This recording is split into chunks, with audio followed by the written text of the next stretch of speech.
시편 102편은 제목이 이렇게 되어 있습니다. 고난당한 자가 마음이 상하여 그의 근심을 여호와 앞에 토로하는 기도로 되어 있습니다. 이 102편은 그야말로 기도성입니다. 그런데 많은 학자들이 저도 그렇게 여러분에게 전에 말씀을 드렸듯이 이 102편은 시편에 나와 있는 대표적인 7개의 참회시 중에 하나라고 말씀을 드렸습니다. 참회시라는 것은 쉽게 말해서 회개시입니다. 가장 시편에서 대표적인 이 회개시의 1등 주자라고 할 수 있는 것이 있죠. 바로 시편 51편. 다윗이 밧세바 사건과 관련하여서 하나님 앞에 철저히 회개하는 모습이 들어가 있습니다. 이것 외에도 6편, 32편, 38편, 102편, 130편, 143편 이렇게 모두 7개가 참회시에 들어갑니다. 저희가 오늘 읽었었던 말씀 시편 102편 1절부터 11절까지 읽었지만 그 끝에까지 마저 읽는다 하더라도 이 참회시라고 붙였던 것에 대해서 정말 이게 회개신가라고 생각하는 사람이 있을 정도로 쉽지는 않습니다. 왜냐하면 보통 참회시는 저희가 지난주 주일에도 예를 들어서 130편이라든지 38편이라든지 32편을 보았지만 거기에다도 죄를 자복하는 것들이 나와 있기 때문입니다. 그리고 용서해달라, 깨끗하게 해달라, 씻겨달라라는 말들이 주로 들어가 있습니다. 그런데 이 102편을 보면 회개합니다. 나의 죄가 무엇입니다. 라는 이야기가 전혀 나와 있지 않습니다. 다만 추정을 하길래 이 9절에 있는 말씀이 이 참회시라는 것을 알 수 있습니다. 9절을 다 같이 읽도록 하겠습니다. 나는 죄를 양식같이 먹으며 나는 눈물 섞인 물을 마셨나이다. 아멘. 그 뒷구절을 보면 주의 분노와 진노로 말미암음이라 주께서 나를 들어서 던지셨나이다 라고 이야기하는 것을 봐서는 이 죄를 양식같이 먹으며 눈물 섞인 물을 마셨다는 것이 단순한 슬픔이 아니라 회개에 관련된 죄와 그리고 눈물이 바로 회개의 눈물이라는 것을 짐작하게 합니다. 왜냐하면 보통 이렇게 102편에 나와 있는 것처럼 1절을 시작할 때 여호와여 내 기를 들으시고 내 기도를 들으시고 나의 부르짖음을 주께 상달하게 하소서라고 시작하는 것들은 대표적으로 이 탄원시라고 하는 것에 들어가게 됩니다. 저희가 전에도 탄원시의 구조에 대해서 이야기한 적이 있습니다. 간구하는 기도입니다. 그리고 그 탄원시에는 응답해달라라는 이야기가 반드시 들어가 있습니다. 그 다음에 자신들의 어려움에 대해서도 이야기를 합니다. 거기다가 속히라는 말이 이 2절에 있는 것처럼 매우 자신이 위급하게 처해 있다는 것을 알 수 있게 됩니다. 그래서 많은 학자들은 이 102편을 회개시라고 보는 무리들도 있지만 그렇지 않고 이것은 탄원시라고 이야기하는 학자들도 상당히 있습니다. 저도 그거에 대해서는 충분히 공감은 하는 입장이지만 그럼에도 불구하고 저는 이것을 이 회개시라고 보고 있습니다. 이유는 여러 가지가 있습니다. 먼저 제가 시편을 볼 때 반드시 시편은 연속적으로 읽어야지 하나님의 뜻이 명확하게 드러난다고 말씀을 드렸습니다. 제가 이렇게 설교를 할 때 여러 가지를 이렇게 분석하면서 설명을 하는 이유가 있습니다. 왜냐하면 여러분들도 언젠가는 혼자 놓여질 때가 있습니다. 여러분 주위에 여러분을 도와줄 사람이 아무도 없이 혼자 외롭게 있을 때가 있을 텐데 그때 진짜 여러분에게 위로가 되는 것은 하나님의 말씀이기 때문입니다. 그렇기 때문에 우리가 하나님의 말씀을 내가 떠오르는 대로만 성경 말씀을 읽다 보면 잘못하다가는 하나님의 음성이라기보다도 내가 듣고 싶었던 말만 선택해서 보게 되는 경우가 있기 때문입니다. 제가 이 102편은 계속되는 우리가 이야기했던 여호와 말렉시 93편 그리고 95편부터 99편 하나님은 왕이시다 여호와는 다스리신다라는 이 커다란 단락이 끝나고 나서 그리고 100편부터 이어지면서 함께 읽어야 된다고 말씀을 드렸습니다. 우리가 잠깐 돌아가 볼까요? 이 100편은 입당송이라고 말씀을 드렸습니다. 임례송 예배를 할 때 들어가면서 기다리던 순례자들이 성전으로 드디어 들어가면서 하나님께 불렀던 찬양입니다. 그리고 101편은 결단송이라고 말씀을 드렸습니다. 예배 가운데 내가 하나님 앞에 이렇게 하겠다라고 굳은 결심을 한 겁니다. 그리고 나서 이 102편이 들어오면서 이렇게 탄원, 기도를 하지만 탄원과 동시에 어떤 내용이 들어가 있냐면 예배에서 빼놓을 수 없는 것이 있습니다. 그것이 바로 회개이기 때문입니다. 어떤 분들은 이렇게 이야기하시는 분도 있을 겁니다. 101편이 결단송이면 이미 예배는 끝났고 그렇기 때문에 102편은 다르게 봐야 되는 거 아닙니까? 그렇게 말한다면 그것은 지금 현대인의 개념에서 이 말씀을 해석하는 겁니다. 왜냐하면 히브리 사람들의 사고에 의하면 이 결단은 우린처럼 다 끝나고 마치 파송가를 부르는 것처럼 파석의 찬양을 부르는 것처럼 마지막에 하는 것처럼 생각될 수 있지만 히브리적 개념으로는 예배 시작하기 전에 결단을 하는 겁니다. 어떤 결단인지에 대해서는 시편에 여러 군데 나와 있습니다. 예를 들어서 시편 24편에서는 우리가 아주 잘 알고 있는 말씀이 하나 있죠. 7절에 문들아 너희 머리를 들지어다. 영원한 문들아 들릴지어다. 영광의 왕이 들어가시리로다. 이것은 제가 전에 부활과 관련돼서 이 찬양을 불렀다라고 말씀을 드렸습니다. 그런데 이것을 문들아 머리 들어라 라고 하는 것이 마치 우리가 들어가려면 문을 드는 것처럼 생각하지만 여기서 문은 지옥의 문, 사망의 문, 스올의 문입니다. 예수님께서 십자가에 달려 돌아가시고 지하설계로 들어가시면서 죽음의 세력을 무찌르는 그 장면이 마태복음에 나와 있습니다. 이런 것들이 바로 우리가 문화를 제대로 알아야지만 성경을 바로 보게 되는 한 예입니다. 그런데 이 24편 앞쪽에 보면 이런 말이 있습니다. 3절부터 6절까지를 다 같이 읽겠습니다. 3절입니다. 여호와의 산에 오를 자가 누구며 그의 거룩한 곳에 설 자가 누구인가? 곧 손이 깨끗하며 마음이 청결하며 뜻을 허탄한 데에 두지 아니하며 거짓 맹세하지 아니하는 자로다. 그는 여호와께 복을 받고 구원의 하나님께 의를 얻으리니 이는 여호와를 찾는 족속이요 야곱의 하나님의 얼굴을 구하는 자로다. 아멘. 셀라. 아멘. 여기서 보면 3절에 보면 여호와의 산에 오를 자 누구냐라고 할 때 제가 전에 이 24편을 설교하면서 이것도 입당성이라고 말씀을 드린 적이 있습니다. 예배를 하러 들어갈 때 성전 문 앞에 있는 문지기가 문답을 하는 겁니다. 성전 문지기 우리가 생각하는 천한 계급이 아닙니다. 굉장히 높은 고위직들입니다. 그 옆에는 제사장들이 있습니다. 그러면서 묻는 겁니다. 여호와의 산에 오를 자가 누구냐? 라고 하면 그 들어가는 사람이 이렇게 응답을 하면서 들어가는 겁니다. 그의 거룩한 곧 손이 깨끗하며 마음이 청결하며 뜻을 허탄한 데 두지 아니하며 거짓 맹세하지 아니하는 자로다. 그렇게 대답을 하고 들어가는 겁니다. 왜 이러냐면 예배에 들어갈 때조차도 손이 깨끗하지 아니하고 마음이 청결하지 아니하고 뜻을 허탄한 데 두는 자는 그리고 거짓 맹세하는 자들은 예배하러조차 들어갈 수 없다는 겁니다. 정말 깨끗하며 뜻을 올바르게 둔 사람만이 예배를 드려야지만 하나님께서 그 예배를 기뻐 받으실 것이기 때문입니다. 그래서 5절에 보면 그는 여호와께 복을 받고 구원의 하나님께 의를 얻으리니 이는 여호와를 찾는 족속이요 여호와를 찾다 그 뒤에 하나님의 얼굴을 구한다. 이건 다 예배하고 기도와 관련이 된 문구들입니다. 다시 102편으로 가겠습니다. 그렇기 때문에 이 102편에서도 이 여호와의 얼굴을 간구하는 이야기가 나오게 됩니다. 2절을 다 같이 읽겠습니다. 나의 괴로운 날에 주의 얼굴을 내게서 숨기지 마소서. 주의 길을 내게 기울이사 내가 부르짖는 날에 속히 내게 응답하소서. 아멘.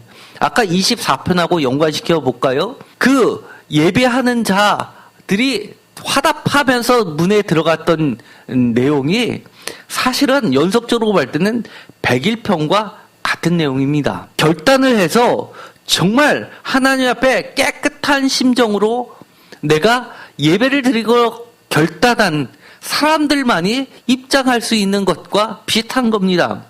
예를 들어 101편에 보면 이렇게 되어 있습니다. 101편 2절 내가 완전한 길을 주목하오리니 주께서 어느 때나 내게 임하시겠나이까 내가 완전한 마음으로 내 집 안에서 행하리라. 3절 다 같이 읽겠습니다.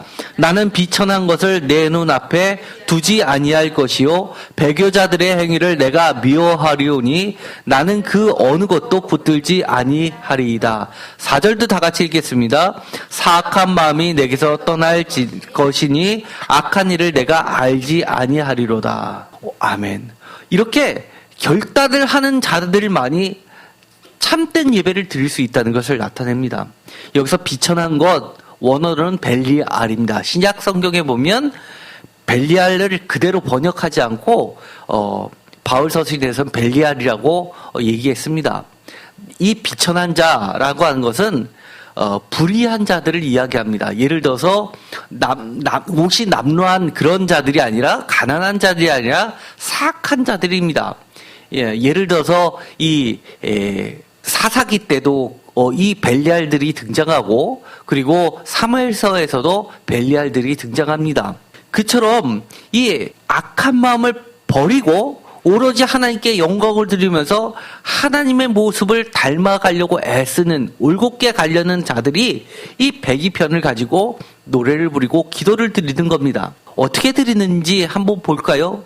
이 기도를 들으면서 여러분도 여러분의 기도와 어떤 차이점들이 있는지를 보면 참 좋을 듯합니다. 첫 번째, 여호와여 내 기도를 들으시고 나의 부르짖음을 주께 상달하게 하소서. 우리가 많이 이런 내용이 들어가 있는 것은 시편에서 자주 보았습니다.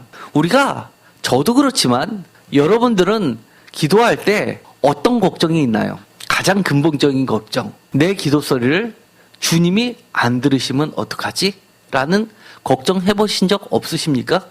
내가 하는 기도는 무조건 다 하나님이 들으신다고 여러분 다 그렇게 생각하고 계십니까? 그렇게 믿음이 좋습니까? 사실 하나님은 들으시는 분입니다. 그럼에도 불구하고 이 시인은 그렇게 간구하는 겁니다. 내 기도를 들어달라고. 나의 부르짖음을 주께 상달하게 해달라고 간구합니다. 왜냐하면 응답은 철저하게 누구 권한이기 때문입니까? 하나님의 권한이기 때문입니다. 우리가 믿음으로 나아가지만 마치 기도가 무슨 주문을 외우는 듯한 그런 것이 아닌 겁니다. 에이 설마 그런 사람이 어디 있어? 라고 생각하시는 분 계실 겁니다. 그러나 여러분들이 어려운 일을 당했습니다. 기도합니다. 기도 응답이 더뎌집니다. 목회자에게 갔습니다. 기도 좀 부탁했습니다. 그런데도 불구하고 최소한 나보다는 믿음이 좋을 것 같은 목사님한테 부탁을 했는데 기도의 응답이 없습니다. 이런 소리만 자꾸 듣습니다. 기도하세요. 더 기도하세요. 그러면 네, 더 기도할게요 하는 사람도 있지만 버럭 화를 내면서 내가 이렇게 기도했는데 내가 기도 안 했다는 말입니까? 라고 화내는 사람도 분명히 있습니다. 우리가 기도는 철저히 낮아진 마음에서 기도해야 됩니다. 이 102편은 참회시라고 하는데 참회시 치고는 너무나 이상합니다. 예를 들어서 내가 이런 것을 잘못했습니다. 구체적인 나의 잘못이 무엇입니다. 라고 얘기되는 부분이 전혀 없습니다. 예를 들어서 101편처럼 거짓된 길을 갔습니다. 다른 사람에게 어떻게 했습니다. 자기 이웃을 은근히 헐뜯했습니다. 사악한 마음이 내 속에 있었습니다. 라고 얘기도 하지 않습니다. 다만 우리가 추정을 할 뿐입니다. 나는 죄를 양식같이 먹으며 나는 눈물 섞인 물을 마셨습니다. 이게 답니다. 그런데 이 말 뒤에 붙는 이 10절이 정말 황금 같은 말입니다. 10절 다 같이 읽겠습니다.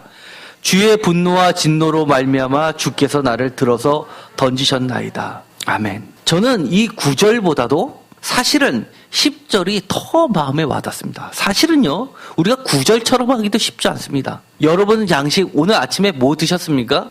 점심에 뭐 드셨습니까? 오늘 더울 때 여러분 뭐를 마셨습니까? 재를 양식같이 드셨습니까? 아침밥도 재를 먹고 점심밥도 재를 먹었습니까? 물은 시원한 물 드셨습니까? 아니면 눈물 섞인 물을 마셨습니까? 이것도 쉽지 않은 겁니다. 그런데 이 시인은 정말 철저하게 이렇게 고백합니다. 하나님 앞에서 과정법이 아닙니다.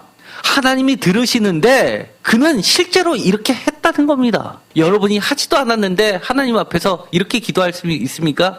하나님, 제 기도를 좀 들어주세요.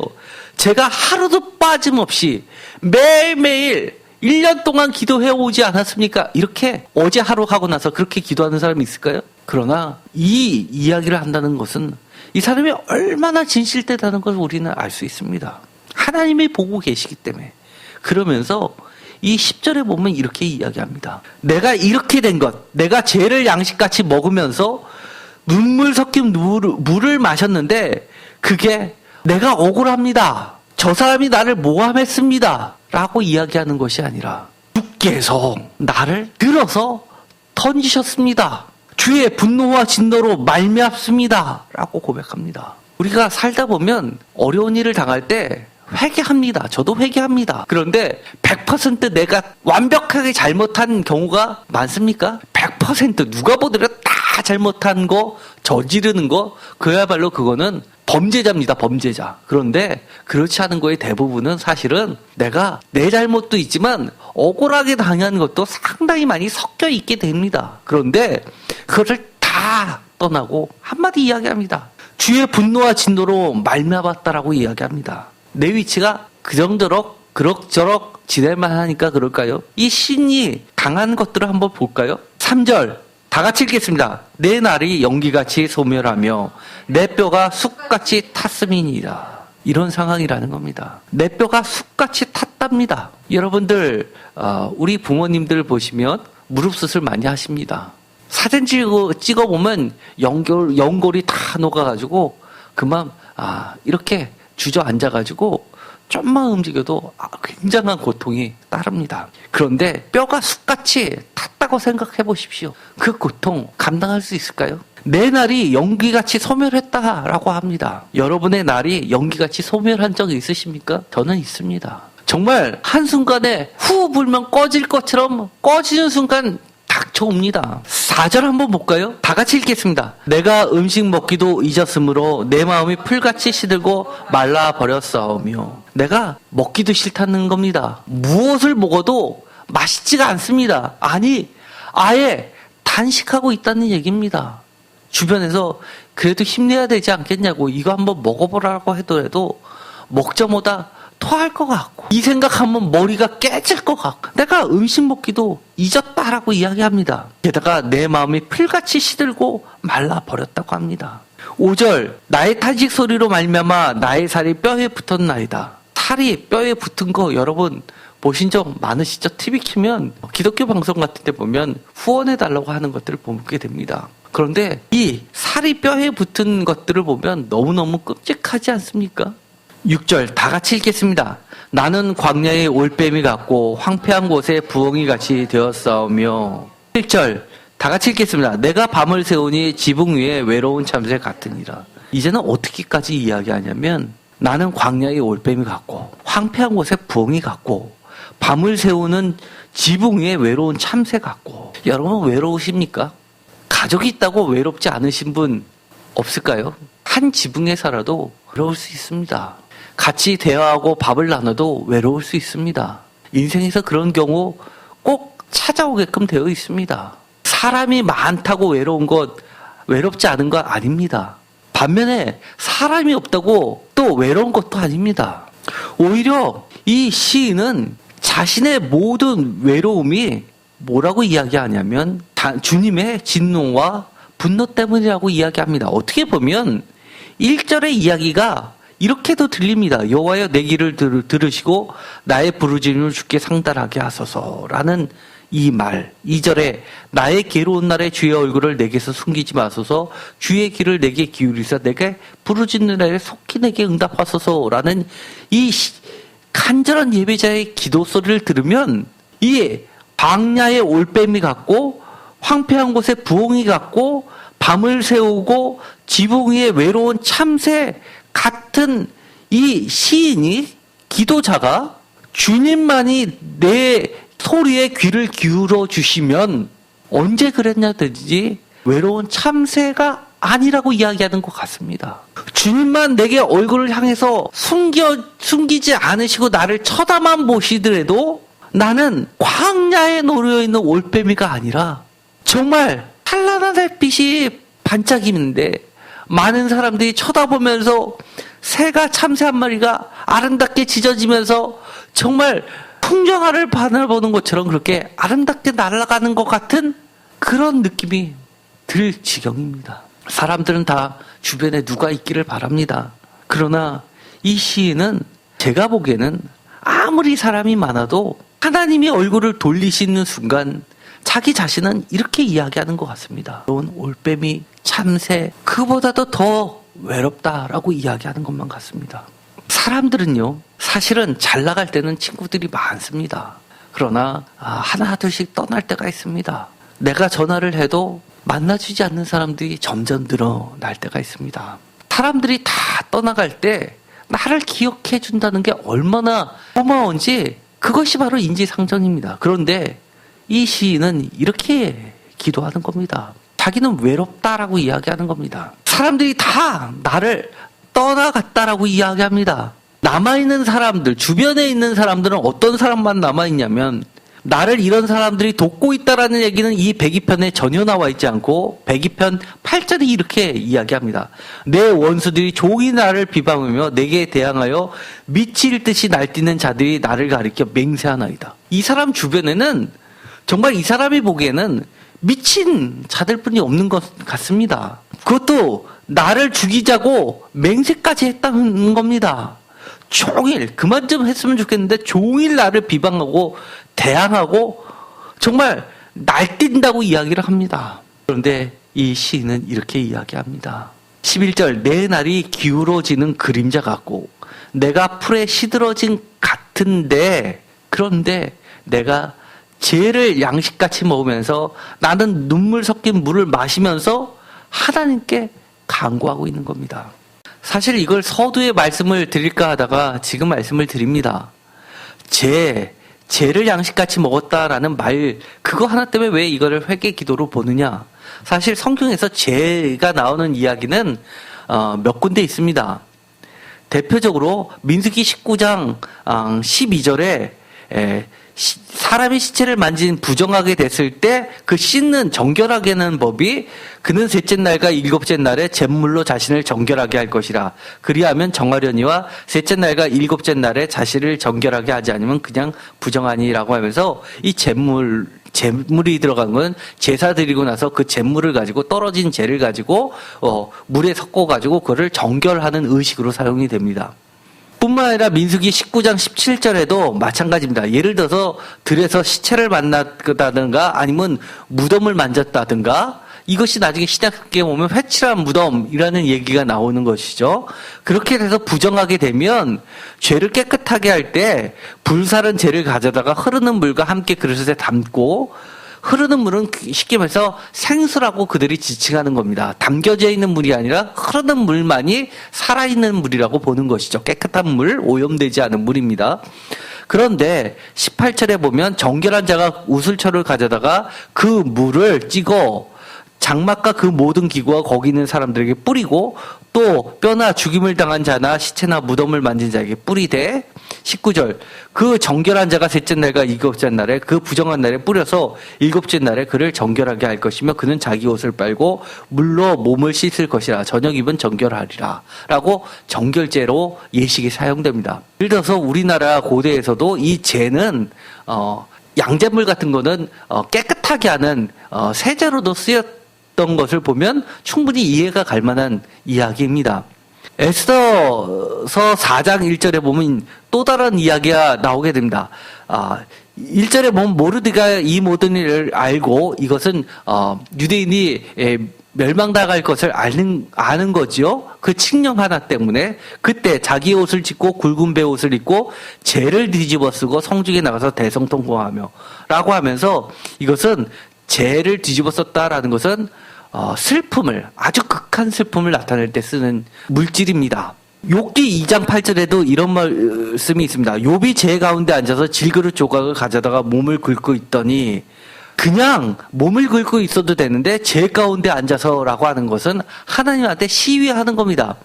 내가 이렇게 슬픈데 내가 이렇게 아픈데 하나님 왜 안 보십니까? 라고 하면서 항의하는 겁니다. 제 가운데 앉았다라는 것은 상한 심령을 그대로 표현한 겁니다. 예레미야 애가 3장 14절에도 이런 이야기가 나옵니다. 나는 내 모든 백성에게 조롱거리가 됐다, 노랫거리가 됐다. 아예 노래를 지어서 놀리고 있습니다.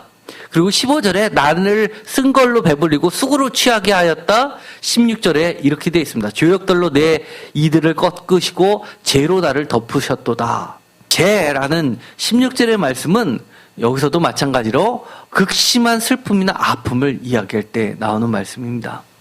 또 다른 말씀이 있습니다. 지금까지 두 가지를 이야기했습니다. 세 번째 죄에 관련된 것은 욥기 42장 6절에 그러므로 내가 스스로 거두어드리고 티끌과 죄 가운데서 회개하나이다 라고 하면서 죄와 회개가 연관되어 있습니다. 그렇기 때문에 첫 번째 정결, 두 번째 슬픔, 세 번째 회개하고 관련된 게 다 죄하고 관련되어 있습니다. 다니엘서 9장 3절에도 이 말씀이 나와 있습니다. 내가 금식하며 베옷을 입고 죄를 덮어쓰고 하나님께 기도하며 간구하기를 결심하고, 죄를 덮어쓰거나 죄를 공중에다 뿌리면서 하나님께 기도한다는 것은 내가 철저하게 하나님께 회개 기도한다는 것을 의미합니다. 그렇기 때문에 여기서 말하는 이 백이편에서 이야기하는 것처럼 죄를 양식같이 먹으며 나는 눈물 섞인 물을 마셨나이다 라고 하는 것은 아까 위에서 이야기하는 것처럼 음식 먹기도 잊고 하나님 앞에 정말 상한 심령으로 애곡하면서 그렇게 회개 기도하고 있다는 것을 보여주는 겁니다. 요나서 3장 6절에도 비슷한 말이 나옵니다. 그 일이 니느웨 왕에게 들림에 왕이 보좌에서 일어나 왕복을 벗고 굵은 베옷을 입고 제 위에 앉으니라 라고 하면서 7절에 보면 아무것도 입에 대지 말고 먹지도 말고 물도 마시지 말라 라고 하면서 철저한 회개하는 모습이 바로 요나서에 나오게 됩니다. 이처럼 죄는 굵은 베옷과 특히 금식하고 엮어서 이렇게 철저한 회개를 나타내고 있습니다. 이처럼 이 시인은 백이편에서 죄를 양식같이 먹으며 눈물 섞인 물을 마시는데 이것이 단순히 나의 억울함을 나타내는 슬픔과 애곡을 나타내는 표현 플러스 하나님께 내가 회개하고 있다는 것을 이야기하는 겁니다. 그것도 철저하게 언제까지? 하나님께서 응답하실 때까지, 하나님께서 고개를 다시 향하실 때까지, 하나님께서 주님의 귀를 내게 기울이실 때까지 하는 겁니다. 내가 3일 기도 작정하고 회개 기도하니까 3일 때에는 무조건 응답해 주셔야지 되고, 그거 지나면 나는 하나님이 들으셨으니까 나는 자유롭고가 아니라 하나님께서 응답하실 때까지. 왜냐하면 철저히 모든 권한은 하나님이 계시다는 걸 인정하고 시작하고 있기 때문입니다. 그 예들이 이렇습니다. 자기 자신을 백이편에 보면 이 시인은 풀같이 시들고라고 이야기합니다. 바로 4절에 있는 말씀입니다. 내 마음이 풀같이 시들고 말라버렸사오니 라고 이야기할 뿐만 아니라 이 11절에도 마찬가지로 이야기합니다. 다 같이 읽겠습니다. 내 날이 기울어지는 그림자 같고 내가 풀에 시들어진 같으니이다 라고 이야기합니다. 이 이야기는 단순히 내가 정말 어려워졌다, 힘들어졌다만을 이야기하는 것이 아니라 시편 90편 5절에 보면 이렇게 이야기합니다. 인생을 이야기할 때, 사람들을 이야기할 때 그들은 잠깐 자는 것 같으며 아침에 돋는 풀 같으니, 왜냐하면 주께서 그들을 홍수처럼 쓸어 가시니. 하나님 손에 있는 인간, 유한한 인간을 이야기합니다.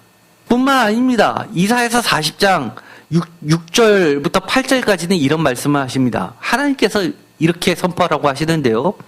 모든 육체는 풀이요 그의 모든 아름다운 들의 꽃과 같으니 푸른 마르고 꽃은 시듬은 여호와의 기운이 그의 불미라. 이 백성은 실로 풀이로다.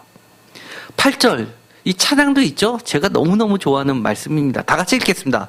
푸른 마르고 꽃은 시드나 우리 하나님의 말씀은 영원히 서리라 하라. 아멘. 하나님과 대면할 때 이 시인은 뭐라고 이야기하는 것이냐면, 나는 철저히 하나님 앞에서 하나님이 불면 금방 꺼져버리는 풀과 같다고 이야기합니다. 그 고백은 매우 중요한데, 반대로 이야기하면 하나님의 영이 함께 하시면 아침에 돋는 풀처럼 하나님이 다시 생명을 주실 수 있다는 이야기입니다. 모든 절대 주권이 하나님 앞에 있다고 이야기하는 겁니다. 그래서 이 구절이 끝나고 나서 시작되는 말씀이 뭐겠습니까? 하나님에 대해서 이야기하는데 12절을 다 같이 읽겠습니다. 여호와여 주는 영원히 계시고 주에 대한 기억은 대대에 이르리이다. 13절을 읽겠습니다. 주께서 일어나사 시온을 긍휼히 여기시리니 지금은 그에게 은혜를 베푸실 때라 정한 기한이 다가오미니이다. 아멘. 너무너무 멋진 고백입니다. 혹시 여러분 가운데 오늘 회개할 일들이 있으십니까? 그러면 오늘 하십시오. 어떤 분들은 회개할 거 특별한 거 없는데요 라고 이야기하시는 분들 의외로 상당히 있습니다. 그런데요, 이 기도를 들어보면 시인이 했던 기도가 뭐냐면 주님께서 아예 2절에 보면 나의 괴로운 날에, 또는 3절에 보면 내가 부르짖는 날에 라고 이야기하고 11절은 내 날을 그림자 같은 내 날이라고 이야기를 합니다. 그러면서 그런 날에 주님께서 내 기도를 들으실 수 있다라는 것에 나는 그거 하나에 나는 위로를 받는다라고 고백하고 있는 겁니다. 제가 여러분한테 이렇게 이야기를 하겠습니다. 여러분들 많은 기도 제목을 가지고 오셨죠?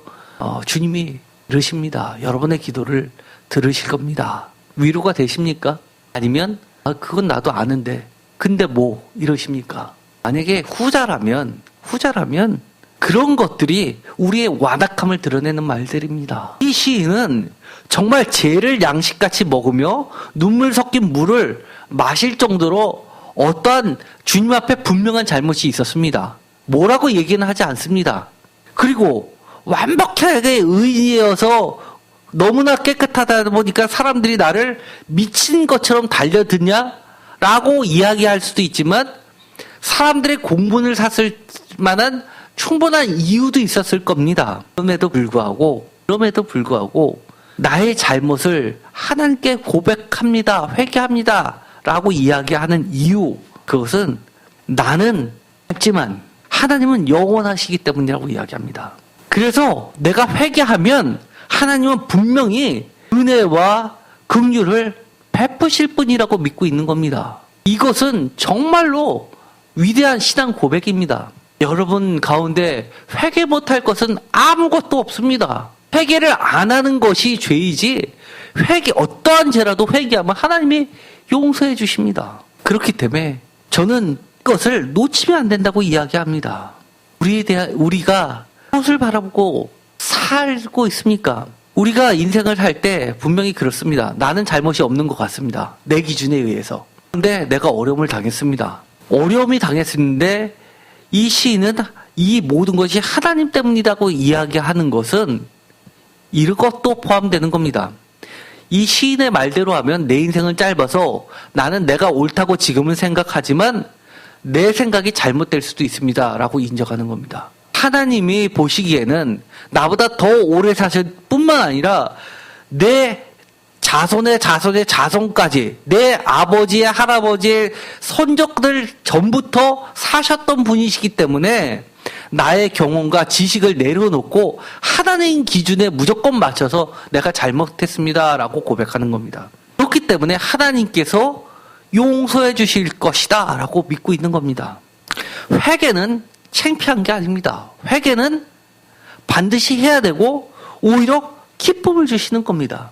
우리가 오히려 지금 회개할 거리 회개하고 그것이 많은 사람들을 구원으로 이끄는 길로 하나님은 활용하고 계시다는 것도 우리는 알 필요가 있습니다. 그래서 모든 사람이 대대로 그것을 기억하게 만드십니다. 우리가 기억하는 것이 뭡니까? 내가 잘나서 하나님이 저를 남들보다 신앙생활을 열심히 해서 목회자를 세웠다?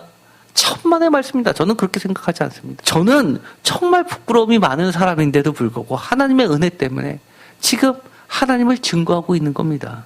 그것이 제가 저를 바라보는 기억이고 제가 하나님을 생각할 때 하나님이 저에게 베풀어 주신 그 은혜가 너무 크다는 것 말고는 제가 기억나는 게 없습니다.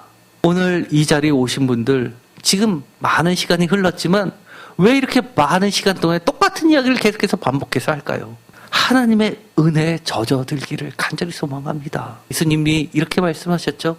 회개하라. 천국이 가까이 왔느니라.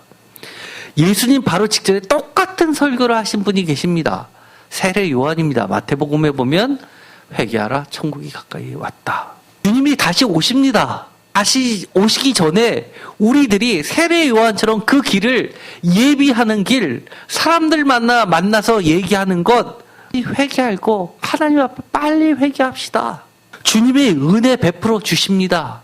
내가 정말 외롭고 그리고 정말 원수들이 날뛰는 위치에 놓여 있을 때도 내가 하나님 앞에 죄를 양식같이 먹으면서 눈물 섞인 물로써 간절히 하나님께 기도드렸지만 하나님이 정말로 은혜를 주셨어 라는 고백 말고 뭐가 있겠습니까? 오늘 이 말씀을 통해서 철저 앞에 하나님께 회개 기도하는 시간 되었으면 좋겠습니다. 기도하고 마치겠습니다. 하나님 감사합니다. 우리가 하나님 앞에 나아갈 수 있는 것은 어떤 죄를 다 졌다 하더라도 하나님께서 회개하는 자에게 은혜와 긍휼을 주신다는 그 크신 진리 때문입니다. 우리가 이 시간 놓치지 않고 회개할 수 있게 하여 주옵소서. 회개 못하지 않는 이 완악한 마음을 주님 용서하여 주시옵시고 주님께서 내 마음에 찾아와 주시옵소서.